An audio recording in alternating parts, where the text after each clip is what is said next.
Carlos Bolsonaro disse que a culpa é do Mauro Cid. João 8:32. Conhecereis a verdade e ela vos libertará. Mateus 7:26 e 27.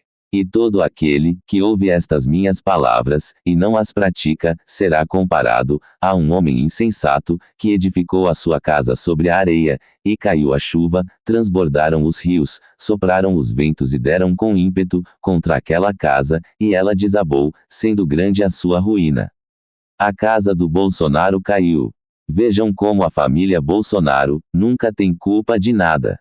A culpa dele ter perdido as eleições foi da Carla Zambelli, e não da fraude denunciada por Elon Musk e o jornalista argentino. Quem sancionou a lei que torna crime tentar dar golpe? Foi Mauro Cid. Quem vetou a PEC que limita poderes do STF? Quem disse que era melhor o Lula solto? Quem disse que, se tivesse que votar para absolver o Lula, votasse? Quem ficou parado, vendo o Lula ser solto no auge do governo? Quem colocou o petista no STF, para ajudar a tornar Lula elegível? Quem disse que não era para ninguém criticar o Gilmar Mendes? Quem não criou uma única lei, para que o cidadão tenha posse de armas, uma das principais promessas de campanha? Quem melou a lava-toga? Quem disse que não aceitaria ter a eleição roubada? Eu poderia continuar, mas já dá para ver que, o Judas Mauro Cid, que fez de tudo, para chegar nessa condenação do mito. Bolsonaro construiu um personagem, chamado Deus, Pátria e Família. Quando posto à prova, para colocar o Deus da Justiça acima de tudo, se omitiu diante dos atos injustos dos ministros do STF, permitindo que os filhos do diabo permaneçam no comando do judiciário, praticando injustiças, cancelando a anistia dada a Daniel Silveira. Posto à prova novamente, para restabelecer nossa soberania, em prol da pátria amada. Vendeu um ativo de petróleo, à empresa britânica, BP, por 8 milhões de dólares. A empresa anunciou que encontrou uma bacia de gás e petróleo, equivalente a 750 bilhões de reais.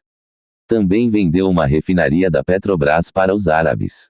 Lembrando que, os lucros das estatais, são utilizados, para financiar esporte, saúde, educação, segurança, cultura, etc. Esses lucros agora estarão na conta dos magnatas, bilhões acumulados.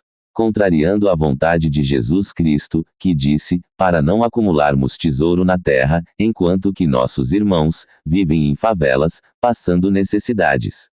Posto à prova novamente, sobre a família. Sancionou mais de 50 leis feministas. Não acabou com a pregação da ideologia comunista, nas universidades federais. Onde jovens e muitos ainda adolescentes, imaturos, mentes verdes, entram na universidade, e em vez de se tornarem profissionais, se tornam soldados militantes de esquerda. Perdeu a guerra, da troca dos reitores. Do homem que dizia ser imbrochável. Xandão do PCC, passou de canalha, para, meu ministro, e meu vice. Bolsonaro não obedeceu os mandamentos de Jesus, deixou em segundo plano as duas principais virtudes de Deus, justiça e verdade. Dizer que crer em Deus não significa que estou fazendo a sua vontade. A Bíblia diz que o diabo também crer e treme. Bolsonaro se uniu a bandidos, ladrões e ex-presidiários para governar. Elogiou o ex-presidente Collor, subiu em palanques com ele. Em seu governo, Collor criou o Plano Collor, confiscou do dia para a noite todo o dinheiro do povo, do FGTS e outros investimentos que estavam nos bancos, fazendo empresas falirem, com que vários empresários se suicidassem. Rastros de sangue inocente nas mãos desses políticos corruptos, dos que morrem por falta de atendimento médico. De Sarney até Temer, Bolsonaro foi o único candidato à presidência que usou o Deus da Bíblia para se eleger. A plantação é opcional, a colheita é certa. Não honrou a Deus. Suas atitudes contrariavam seus mandamentos. Segundo Coríntios 6:14-18. Não vos ponhais em julgo desigual com os incrédulos, porquanto que sociedade pode haver entre a justiça e a iniquidade? Ou que comunhão da luz com as trevas? Que harmonia entre Cristo e o maligno? Ou que união do crente com o incrédulo? Que ligação há entre o santuário de Deus e os ídolos? Porque nós somos santuário do Deus vivente, como ele próprio disse: habitarei e andarei entre eles, serei o seu Deus, e eles serão o meu povo. Por isso, retirai-vos do meio deles, separai-vos, diz o Senhor. Por isso, retirai-vos do meio deles, separai-vos, diz o Senhor. Por isso, retirai-vos do meio deles, separai-vos, diz o Senhor, não toqueis em coisas impuras, e eu vos receberei, serei vosso Pai, e vós sereis para mim filhos e filhas, diz o Senhor Todo-Poderoso. Que isso sirva de lição para todos. Oremos, para que na nossa nação se levantem homens, verdadeiramente, tementes ao Criador. Só a prática da justiça libertará o Brasil. Também é responsabilidade da Igreja retirar todos os injustos do poder da nação. Mateus 5, 20. Porque vos digo que, se a vossa justiça não excederem muito a dos escribas e fariseus, jamais entrareis no reino dos céus. Que Deus abençoe o Brasil. Eu não sei se o Bolsonaro chegou a ler isso. Acho que não, porque senão ele teria pensado um pouco nisso aí. Quando um governante é eleito, a primeira coisa que ele tem que fazer é assegurar que o poder está realmente nas mãos dele. Resolver os problemas nacionais é a segunda etapa. Antes de você fazer uma coisa, você precisa assegurar que você tem os meios de fazê-lo. Você não tem os meios de ação, você não vai praticar a ação. E qual é o meio de assegurar a ação? Seria destruir os seus adversários mais pérfidos. Na mídia, no sistema judiciário, nas próprias Forças Armadas. E ele não fez isso até agora. Fez um pouquinho. A gente vê, por exemplo, que ele fala muito mal da mídia. Eu digo, mas você não precisa falar mal. Você simplesmente vasculhe, né, o arquivo, o registro policial dessas pessoas. Só que todas elas têm crimes nas costas. Prenda todos. Expulsa da profissão.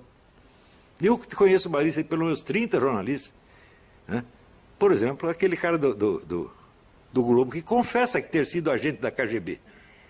O que é ter sido? O que é um ex-agente da KGB? O chefe da KGB, que é o Vladimir Putin, diz, não existe isso de ex-agente. O Zé Dirceu, ele disse, eu sou um ex-agente dos serviços de inteligência militar cubano. Ex? Como ex? Isso não existe. Você é um agente cubano ainda. Um agente cubano não pode ser deputado no Brasil. Um agente cubano não pode ser jornalista no Brasil. Então, era isso que ele tinha que ter, limpado o terreno primeiro.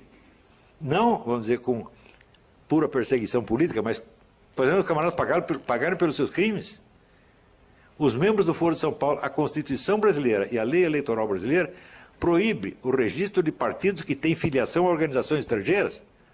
Existem 7 partidos do Brasil que são membros do Foro de São Paulo, todos deveriam estar fechados e seus dirigentes criminalmente responsabilizados. Era isso que ele tinha que fazer na primeira semana. Mas, no entanto, ele quer resolver o problema econômico do Brasil primeiro. Por quê? Para não parecer que ele é malvado. Então, quando você quer que a esquerda te respeite, você já está derrotado. Você tem que querer que a esquerda te odeie, tá certo? E sofra de ódio impotente. É o que eu faço com os meus adversários intelectuais.